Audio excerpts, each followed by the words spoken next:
Got the chick, I call it Lola. She feel like the ocean, like to drink and smoke some Doja. And I feel... আসসালামু আলাইকুম। লিখন info টিমের ইলাস্ট্রেটরের বাংলা টিউটোরিয়ালে আপনাদের সকলকে স্বাগতম জানাচ্ছি। আমি খন্দকার তৌহিদ লিখন। গত কয়েক পর্বে আমরা ইলাস্ট্রেটর সম্পর্কে বেসিক যে সকল ধারণা সেগুলো পেতে শুরু করেছি এবং কয়েকটা টুলসের ব্যবহারও শেখা শুরু করেছি অলরেডি। তো সেই ধারাবাহিকতা অনুযায়ী আজকে আমরা আরও 3টা টুলসের ব্যবহার দেখব। এই 3টা টুলসের মধ্যে একটা আছে সিলেকশন টুল, একটা আছে ডিরেক্ট সিলেকশন টুল এবং একটা ম্যাজিক ওয়ান টুলের ব্যবহার। তো আমরা কাজে চলে যাওয়ার আগে যারা আপনারা আমাদের ইউটিউব চ্যানেলে সাবস্ক্রাইব করেননি তারা অবশ্যই সাবস্ক্রাইব করে নেবেন, যেন আপনারা আমাদের যে টিউটোরিয়ালগুলো আছেন সেই টিউটোরিয়ালগুলো খুব দ্রুত পেয়ে যান। তো কথা না বাড়িয়ে আমি সরাসরি ইলাস্ট্রেটরে চলে যাচ্ছি। আপনাদের বোঝানোর জন্য আমার এখানে একটা কাজ নেওয়া আছে। এখন এই কাজের উপর ভিত্তি করে আমার যে 3টা টুল, অর্থাৎ এখানে সিলেকশন টুল, তারপরে ডিরেক্ট সিলেকশন টুল এবং ডিরেক্ট সিলেকশন টুলের ভিতরে গ্রুপ সিলেকশন টুল এবং এখানে যে ম্যাজিক ওয়ান টুল আছে এই ওয়ান টুলের ব্যবহার দেখব। অর্থাৎ প্রথমে যে টুলস 3টা আছে টুলস 3টার ব্যবহার দেখব। তো প্রথমে আসা যাবে সিলেকশন টুল। তো সিলেকশন টুল সিলেক্ট করার জন্য আমাদের এইখান থেকে আমরা সিলেকশন টুল সিলেক্ট করতে পারি, অথবা কিবোর্ডে শর্টকাট ফ্রম ভি প্রেস করেও আমরা সিলেকশন টুলটাকে আনতে পারি। তো আমি কিবোর্ডে শর্টকাট ফ্রম ভি প্রেস করে যে সিলেকশন টুলটা আছে সেই সিলেকশন টুলটা আমি নিয়ে নিলাম। তো কাজ শুরু করার আগে আপনারা যারা শর্টকাট কি সম্পর্কে অবগত নন, তো আপনারা যে শর্টকাট কিটা আছে এই শর্টকাট কিগুলা শুধু সিলেকশন টুলের না, বরঞ্চ ফটোশপ, ইলাস্ট্রেটর এবং বাকি যে সকল সফটওয়্যার আছে সেই সকল সফটওয়্যারগুলোর ভিতরে যে সকল শর্টকাট কি ব্যবহার করা হয় এই শর্টকাট কিগুলোকে ভালোভাবে আয়ত্ত করে নেবেন। তো এই শর্টকাট কি আয়ত্ত করতে হলে আপনাকে অবশ্যই প্রতিনিয়ত কাজ করতে হবে এবং এই শর্টকাট কির মাধ্যমে কাজ করতে হবে, তাহলে আপনার যে ব্যবহার এবং হাতের যে গতিটা সেটা বেরিয়ে যাবে। তো যাই হোক, আমরা সিলেকশন টুলের কাজ দেখব। তো সিলেকশন টুলের কাজ হলো মূলত কোনো একটা অবজেক্টকে সিলেক্ট করা। তো আপনারা এর আগের পর্বগুলোতে সিলেকশন টুলের মোটামুটি ব্যবহার দেখেছেন, কারণ সিলেকশন টুল আমাদের প্রতিনিয়ত কাজেই লাগবে ইলাস্ট্রেটরে। তো ধরা যাক যে আমি এই অংশটুকুকে সিলেকশন করব, অর্থাৎ এই হেয়ার যে চুলটা আছে চুলটাকে সিলেকশন করব। তো এই জন্য আমাকে সিলেকশন টুলটা নিয়ে এসে যদি আমি এখানে ক্লিক করে দেখবেন যে এই অংশটায় একটা সিলেকশন তৈরি হয়েছে। এখন আপনি যদি চান যে এই অংশটাকে সিলেক্ট করে আমি বাইরে নিয়ে আসব, তো সেক্ষেত্রে আপনি সিলেক্ট করা অবস্থায় যদি এই মাউস দিয়ে এখানে ড্র্যাগ করে এদিকে টান দেন তাহলে দেখবেন যে এইখানে থেকে যে সিলেকশন করা অংশটা সেই অংশটা এদিকে চলে এসছে।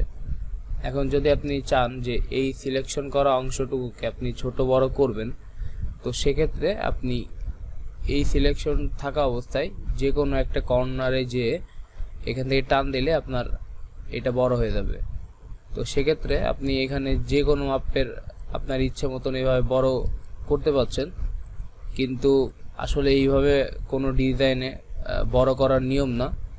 তো সেক্ষেত্রে আপনারা অবশ্যই জানেন যে আমাদের যদি কোনো রকম কোনো ডিজাইনকে বড় করতে হয় তো সেক্ষেত্রে কি করতে হয়। আর যারা জানেন না তারা অবশ্যই আমাদের যে ফটোশপের টিউটোরিয়ালটা আছে সেই টিউটোরিয়ালটি ফলো করবেন, তাহলে অবশ্যই যে আমাদের যে ইলাস্ট্রেটরের ভিতরে যে কাজগুলো আছে সেই কাজগুলো সম্পর্কে আপনারা খুব ভালোভাবে ধারণা পেয়ে যাবেন।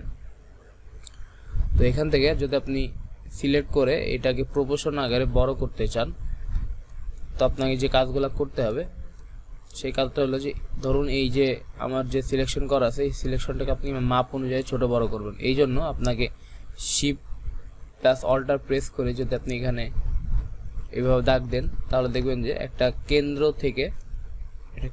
থেকে এই ডিজাইনটা বড় হচ্ছে। আপনি যদি ছোট করতে চান তাহলে দেখবেন যে এই ডিজাইনটা কেন্দ্রের দিকে ছোট হচ্ছে। তো এইভাবে আপনি প্রপোর্শন আকারে করতে পারেন, এবং আপনি যদি চান যে না আমি আমার নির্দিষ্ট ইচ্ছা মতন বড় করব এবং প্রপোর্শন ঠিক রাখবো, সেক্ষেত্রে জাস্ট শিফট প্রেস করে আপনার ইচ্ছা মতন ভাবে আপনি এখান থেকে যে ডিজাইনটা আছে আপনার সেই ডিজাইনটাকে ছোট বড় করতে পারবেন। তাছাড়া আপনি এইটাকে এখান থেকে রোটেট করতে পারবেন এবং ঘুরিয়ে কাজ করতে পারবেন। সেক্ষেত্রে কর্নারে যে জাস্ট এখান থেকে ড্রাগ এইভাবে যে চিহ্নটা আসবে, চিহ্নটা আসার পর আপনি এখান থেকে ঘুরিয়ে রোটেট করতে পারবেন।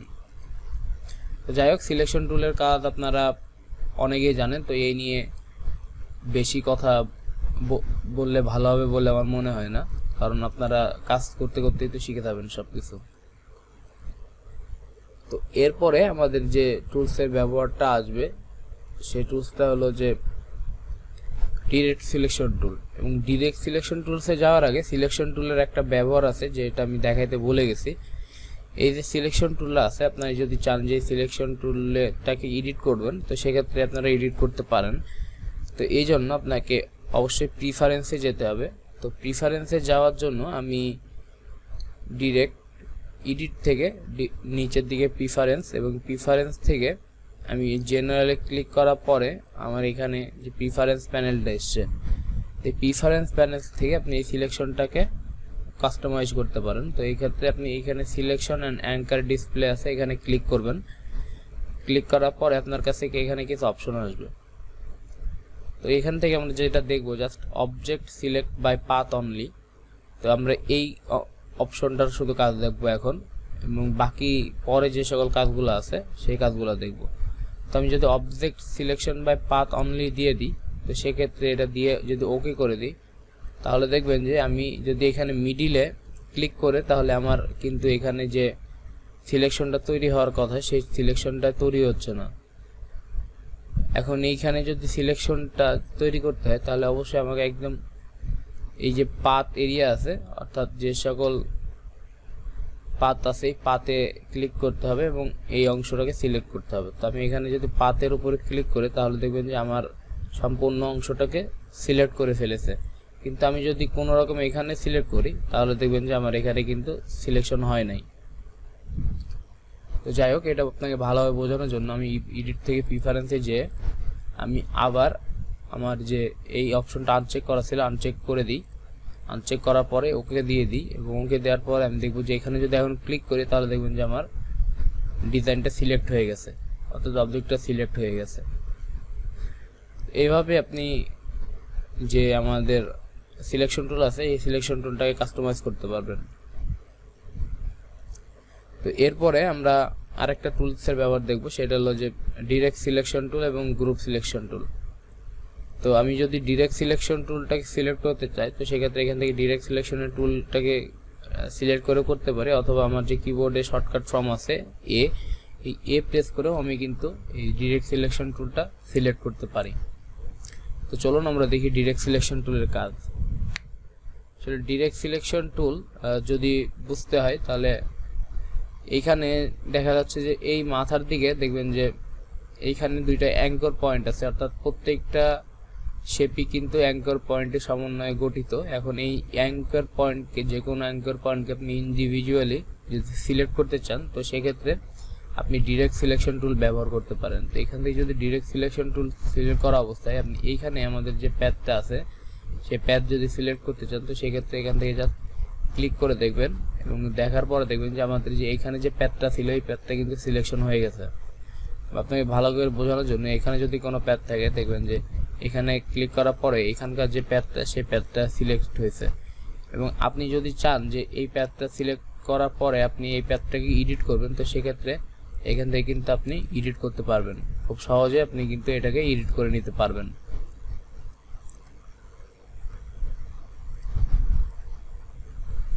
তো এইভাবে আপনি সিলেকশন এবং ডিরেক্ট সিলেকশন টুলের কাজ করতে পারেন। তো আপনি যদি চান যে এই অংশটাকে সিলেক্ট করলেন দেন আরেকটা পাথকে একই সাথে সিলেক্ট করবেন, তো সেক্ষেত্রে এখানে যে পাথের অপশনটাতে সেখানে শিফট ধরে ক্লিক করবেন, এবং ক্লিক করার পরে যদি আপনি চান যে এই দিকের কোনো একটা অ্যাঙ্কর পয়েন্ট সিলেক্ট করবেন, সেক্ষেত্রে আবার শিফট ধরে এখানে ক্লিক করবেন, দেখবেন যে দুইটা অ্যাঙ্কর পয়েন্টই আপনার সিলেক্ট হয়ে গেছে। এবং আপনি যদি এই ক্ষেত্রে এডিট করতে চান তো সেক্ষেত্রে এভাবে ক্লিক করবেন, দেখবেন যে এই যে দুইটা অ্যাঙ্কর পয়েন্ট ছিল, এই দুইটা অ্যাঙ্কর পয়েন্ট ব্যতীত অন্য যে অ্যাঙ্কর পয়েন্টগুলো আছে সেই অ্যাঙ্কর পয়েন্টগুলো সরে যাচ্ছে এবং আপনি আপনার নির্দিষ্ট ইচ্ছা মতন এখান থেকে কিন্তু এই দুইটা অ্যাঙ্কর পয়েন্টের মাধ্যমে আপনি কাজ করে নিতে পারছেন। তো যাই হোক, সিলেকশন এবং ডিরেক্ট সিলেকশন টুলের ব্যবহার আমরা আগামীতে আরও সুন্দরভাবে যখন কাজ করব তখন দেখতে দেখতে শিখে যাব। এবার আসা যাক যে গ্রুপ সিলেকশন টুল। তো গ্রুপ সিলেকশন টুলটা হলো যে আমরা যখন সিলেকশন টুলে সিলেক্ট করতাম তো তখন দেখা যাচ্ছে যে জাস্ট একটা অংশই সিলেক্ট হয়েছে, এখন মানে একটা অ্যাঙ্কর পয়েন্টে সিলেক্ট হয়েছে, দেখা যাচ্ছে যে এখানে ক্লিক করছে জাস্ট এখানকার যে অ্যাঙ্কর পয়েন্ট আছে অ্যাঙ্কর পয়েন্টটা সিলেক্ট হয়েছে। তো ডিরেক্ট সিলেকশন, এই যে গ্রুপ সিলেকশন টুল আছে, গ্রুপ সিলেকশন টুলটা যদি আপনি এখানে ক্লিক করেন, তো ক্লিক করার পরে দেখবেন যে আপনার এইখানে যে সিলেকশন অর্থাৎ এইখানে যে শেপটা ছিল সেই শেপের যে সকল অ্যাঙ্কর পয়েন্ট ছিল অর্থাৎ একাধিক অ্যাঙ্কর পয়েন্ট ছিল সেই একাধিক অ্যাঙ্কর পয়েন্টগুলো কিন্তু একসাথে সিলেক্ট হয়ে গেছে এবং আপনি এই একাধিক অ্যাঙ্কর পয়েন্টগুলোকে আপনি কিন্তু ড্র্যাগ করে নিতে পারছেন।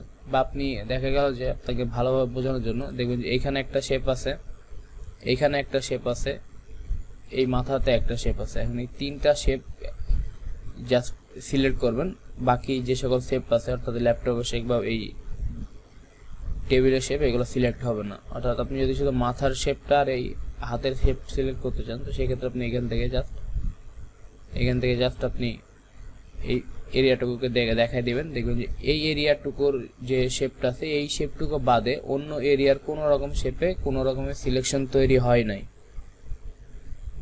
অর্থাৎ এই যে গ্রুপ সিলেকশন টুলটা আছে সেটা হলো গ্রুপ আকারে সিলেকশন করে।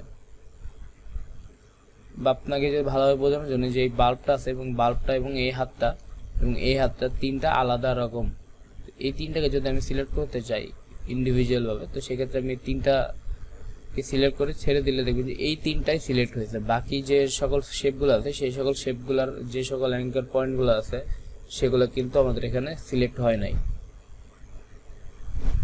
তো এই ছিল আমাদের সিলেকশন এবং ডিরেক্ট সিলেকশন টুলের ব্যবহার। তো এখন আমরা যে ব্যবহারটা দেখব সেটা হলো যে ম্যাজিক ওয়ান টুল।